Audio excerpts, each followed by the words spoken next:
It's been a while since we've done this. It's been long enough to ask. What if Fessy was capable of being a good partner? But alas, we are back with What Ifs Part 6.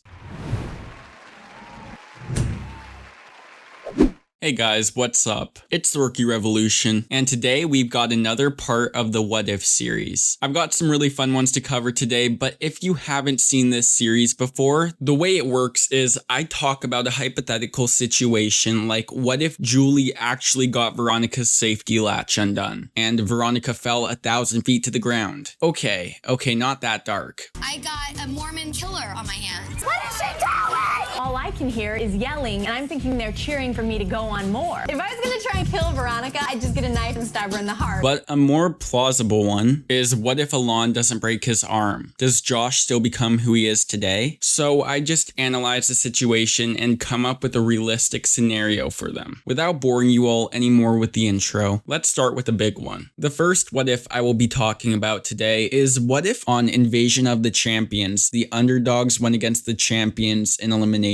You know, the way it should have been. This season started off very strong as an individual game to get the best and most deserving underdogs into the main event of the season. But this whole season's premise and tagline was not what we were promised. To be a champion, you gotta beat the champions. It was said that you had to beat the champs to be a champ. Well, in the daily challenges, the champions always had quite an unfair disadvantage because they had less people. I mean, they made them play rugby 6 versus 4. That's just not fair, champ or not. 4 players against 6 players, because you guys are champions, right? I don't understand the question. But the biggest thing is that they didn't face them in elimination. This whole thing just quite honestly baffles me. I don't understand why or how this happened. I really don't get the point of this format if you weren't going to pit them against each other. Okay, rant over. I'm going to be projecting how the season would have been played had eliminations been underdogs versus champions. But I will have to change one little thing as the champions were very unfairly outnumbered. So before the champions entered the game, the format was very similar to Red Skulls or Keys from the Island, in that you had to win a daily or elimination to get a ticket into the main house labeled the Oasis. And before that, they lived in a disgusting place called the Shelter. 8 champions arrived when the underdogs team had 12 people, so we need to change that to make it a little bit more even. There are a million ways to do this, but I have decided the first thing we need to change is to extend the Shelter to 1 more cycle and get the underdogs to 10 people. And I was thinking about adding alternates Derek K and Sam McGinn to the team to make it 10 versus 10, but I don't want to change the cast. And I do think that the underdogs need a little advantage so it wouldn't be a Ruins 2.0 production was so scared of. And even then, 10 versus 8 seems much more fair than 12 versus 8. Let's now project how the 4th cycle in the Shelter would have went. Left in the Shelter at this point would have been Tony, Dario, Hunter, Shane, Corey, and Nelson for the guys, and Kayla, Sylvia, Jenna, Amanda, Nicole Z, and Ashley M as in Millionaire for the girls. For the daily, I want it to be one that wouldn't be important to get rid of, so we are moving the episode 10 daily crossover to be used for this. In this daily, you are in male-female pairs and there is a chain of inflatable tubes. You start on opposite sides and you have to make your way to the other end and grab a flag. A very simple and fun daily. On this season, you usually got to pick your own partner for daily, so the pairs are as follows: Tony and Nicole Z, Hunter and Ashley, Nelson and Amanda, Corey and Jenna, Sylvia and Shane, and Kayla and Dario. Now remember, it's impossible to predict everything, especially with some who didn't even make it to this challenge, but I'm going to use my best judgment of their abilities and motivations this season. Oh yeah, and I also think it makes sense for me to make this a purge, since it's the final Shelter stage. When they played, none of the underdog girls were able to reach the flag, and I don't see Sylvia or Kayla being an exception. But in terms of who I think would come in last, I think I have to guess Kayla and Dario. This comes down to the guys, and Dario I just don't think had the right build for this type of challenge, and I don't think he was as motivated as the other guys competing. Tony I doubt would ever let go because of his kids, and in canon, Shane, Nelson, and Corey just killed it. So yeah, Kayla and Dario are out, and we have our 10 underdogs entering the Oasis. The only thing that changes with Dario and Kayla being out is Dario meeting Ashley K and Kayla peeing in the bed. Now the 8 champions enter and we immediately get into the rugby challenge. In the girls round, Kayla was a non-factor. The only thing I can see possibly changing is that the champ girls get less overwhelmed with one less girl, but I still think that the underdog girls end up taking it. Our girls are making these underdog girls just look way better than they should. Granted, they have more people, but I mean, God, at least make it look good. On the guys round, Dario scored the first goal, but where Dario was when he got the ball, if he wasn't there, Bananas or CT would have easily grabbed it to get the first goal. So 1-0 champ guys winning. The second round, the champ guys sucked and Corey got a goal, making it 1-1. The third round, Darrell got a point, making it 2-1. And the third round, Bananas scored the point, making it a 3-1 victory with the champ guys winning. In canon, because of Dario's first goal, the game went on another round in which Tony scored. But with Dario not there, the underdogs never get to Tony's scoring point win. So the champ guys win and the underdog girls win, so we need to flip a coin to figure out who would go again. And it projected that the guys would go on again, and I think it'd be easy to see them winning again, so the champs go from losing the first challenge to winning. Now we need to figure out how to get the elimination matchups. The easiest way I decided is just to get each team to vote in one guy and one girl. And just to rehash, guys vote for girls and girls vote for guys here. So for the first vote, the champions end up voting in Ashley K and Zach, because Ashley's still technically a rookie even though she's a champ, and Zach is just the least legendary from the guys. For the underdogs, Sylvia gets voted in because for some reason people think she needs to prove herself more than she already has, and Tony barely gets voted in because he just didn't have the numbers. The first new elimination of the season is Zach vs Tony and Sylvia vs Ashley K. Zach and Tony is legendary because they would later become best friends. But let's get into who would win. The elimination is still going to be tuck tuck bang bang, and in this game you are on the back of a tuk tuk and you ram into the wall to try and get it to the finish line. Tony and Sylvia actually competed in this elimination. Tony had the complete wrong strategy, completely muscling it, and he never changed it. Tony's just literally trying to muscle this thing down. He doesn't realize that there is a rhythm that needs to be implemented in order to make this thing move. I think Zach would actually stop and analyze what he would be doing wrong and beat Tony. And Sylvia had the perfect strategy, and I just don't think Ashley K does any better than Kayla, so I think Sylvia would win. For the next daily, roll with the punches. The way it works is you are in guy-girl pairs, and all you really need to do is stay on as long as you can, with each rotation being worth a point. I also should have specified whoever does the best on whichever given daily from each team is safe, and it's also a cash grab. Now for this daily, one underdog girl has to sit out and one champion girl has to go twice. With real life projections of this challenge, the champions team won, and I reckon that they win again, with Laurel and CT being safe. I say CT because Bananas didn't get to go twice, and CT had the best single round score. But he's doing this baby crawl, bear crawl. It just looks exhausting. Just figured I'd take a walk in the park, you know?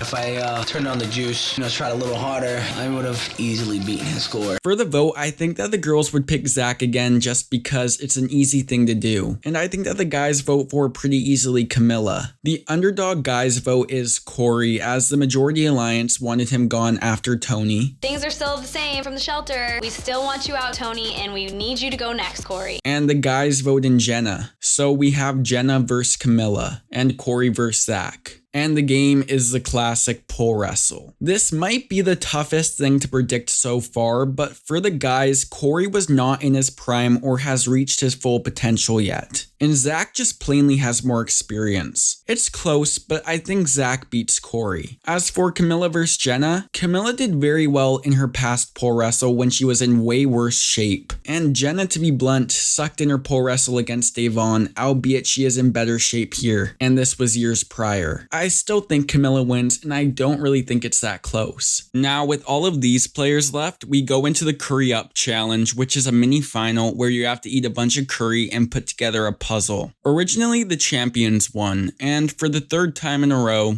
they win again. It just isn't close, and CT and Laurel end up being safe again.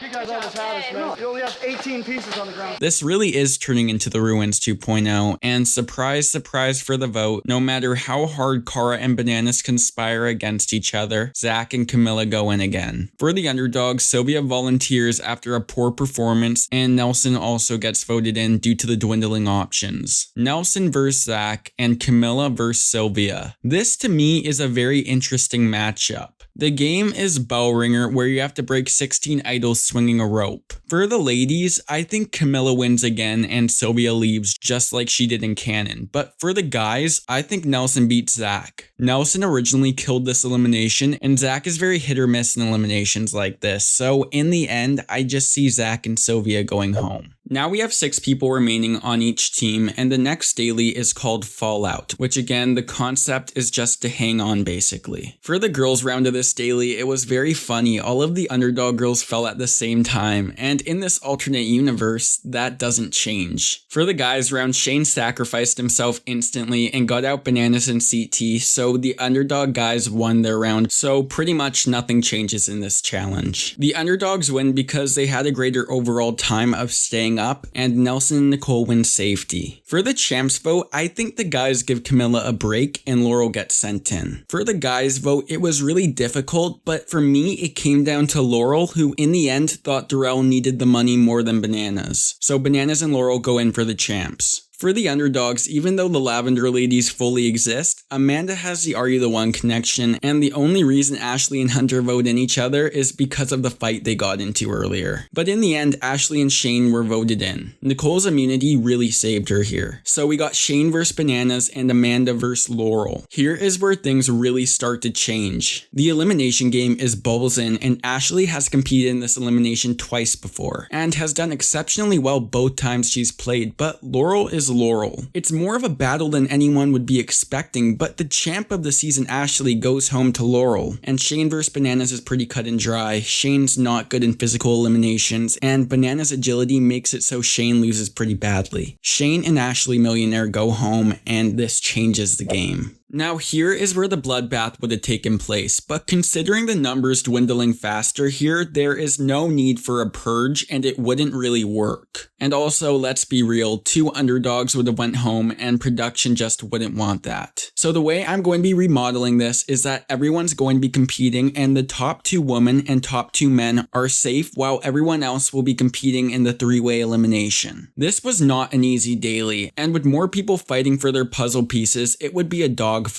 And the puzzle is just super difficult. For the guys who I can predict winning, it's pretty easily CT since he's just really good at puzzles. And for the second guy, They all have to equal, you have to have separate numbers. The 6 can't match up, like you can't, I'm struggling. Between Hunter, Bananas, Nelson, and Darrell, there was absolutely no way to predict this. Hunter got last originally, so I don't think he's getting safety. Darrell didn't even know what a Sudoku puzzle was. I'm getting tired of watching these kids try to do the Sudoku puzzle. And it comes down to Bananas and Nelson for the last safety spot. And completely basing this off Bananas being okay at Sudoku on free agents, I have to give it to him. So the bottom 3 guys are Darrell, Nelson, and Hunter. For the girls' bloodbath, I think Amanda finishes first while Laurel joins her. These 2 would just be head and shoulders above the rest in a challenge like this, making Cara, Camilla, and Nicole the bottom 3 women. For the guys' bottom 3 elimination, Nelson originally cut a deal with both of his opponents and pretty much snaked them. Nelson and I are going to team up to make sure Corey loses. Me and Nelson, we've said all day we're gonna work together. Let's be smart about this. It worked perfectly, and I think Nelson does that again. And then winning the second round between Darrell and Hunter, it's really hard to predict. Hunter is really fast while Darrell has more gas in the tank. I think it would be more of who just gasses out first, and in terms of that, I see Darrell winning, making Hunter the guy to go home, contrary to his belief that he can beat anyone. You won't beat me! You won't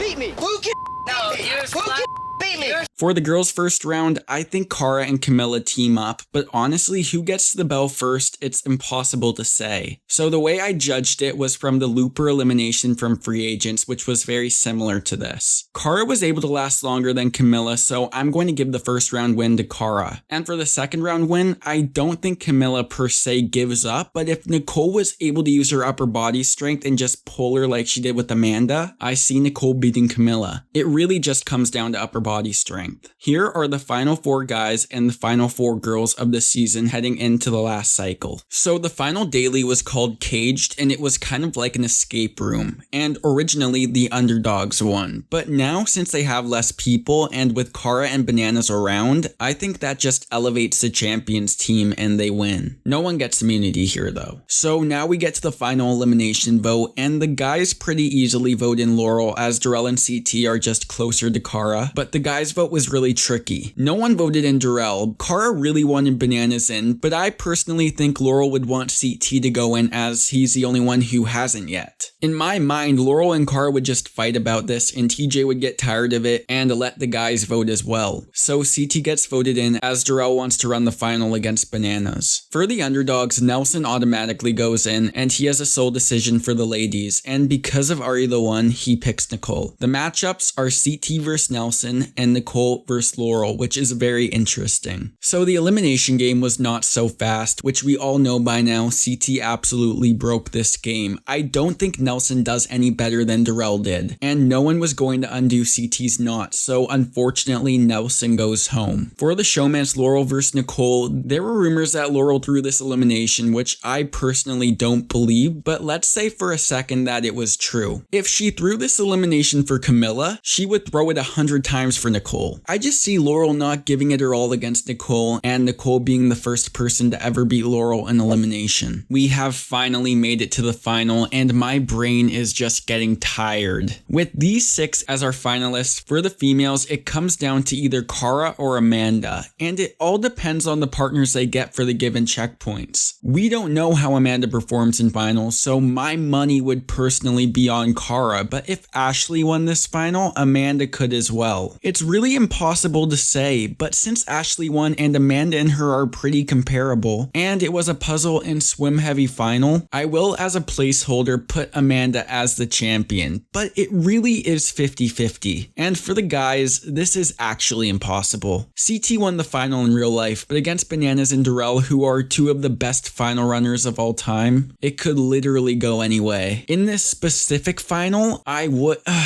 can't even say. I think in the shape they were in during the season, Darrell had the best endurance. But again, it depends on the partnerships and all the puzzles. I will say I think Darrell or Bananas beat CT here though. I'll put Darrell as a placeholder winner, but this brings me to say this. Who do you think out of these 6 finalists would be the 2 winners? Comment down below with your predictions and reasoning, and the comment with the most thumbs up and the comments I like the best I will put at the end of my next video. So be creative. And it has to be 1 guy and 1 girl of these 6 people. But here are the final stats of the new Invasion of the Champions. After analyzing everything, I can see why they made the decision to essentially separate the games. I get it, they didn't want another Ruins blowout, but the problem is that they should have never done this season the way they did it. It just didn't make sense, and if it was going to work, it needed to be majorly redone. It felt like a science project in the 5th grade where there are 5 group members and you just don't communicate and put a bunch of random things on a board that don't go together. MTV made a science project and didn't pass. I don't think my format works either. I just think the whole Invasion of the Champions happened at the wrong time in the wrong way. So I tried my best to fix it. I don't know.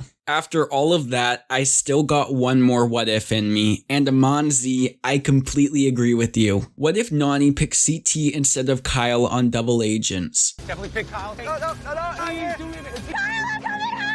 Yes! Nani, we've proved that we don't work well together. Now, CT's rogue. Every single team is looking at me, thinking, Kyle, you're going into the next one. Let's start with saying Kyle and Nani were partners twice before in the season, and neither time did it work out very well. They play very similar games, and it just didn't mesh. Coming down to the end, Nani had no partner and had the option to take Kyle back, who she knew she didn't work well with, or take CT, a proven champ, and someone she could test the waters with. Nani picked Kyle, stating that she wanted to win, but she wanted to have fun while doing it, which that line just makes my blood boil, honestly. Don't touch me. I hate you, Nani. He wanted to go rogue so bad to save himself, but I don't care. I want to win as badly as I want to have fun while winning. You can literally see CT holding in the excitement while Nani picked Kyle. I just don't really know what she was thinking. Another detail I want to add is that even though Kyle and Nany didn't work well together, they were still friends, and you would think that you would want to help your friends. Well, whoever Nany didn't choose, they automatically made it into the finals. So her picking Kyle actually cost him the season, as he went against Fessy and Hall Brawl the next week and lost right before. If Nany picked CT, 1, Kyle would have been safe no matter what. And 2, we could have gotten a CT vs Fessy Hall Brawl, which I mean, I think everyone would want to see that. And I think everyone would want to see Fessy get humbled. This certain move Nany pulled screwed over her friend and took away a possibility of one of the best eliminations in years. If Kyle makes the final, I don't know if he wins. I just think it would have been really cool to see him there after the season he had. I don't want to be with any other guy here but you. Like a psycho ex I can't get rid of. I tried my best for this one. Now, if you'll excuse me, I'm going to go pass out. Please like, comment, and subscribe. I hope you all enjoyed, and until next time, take care.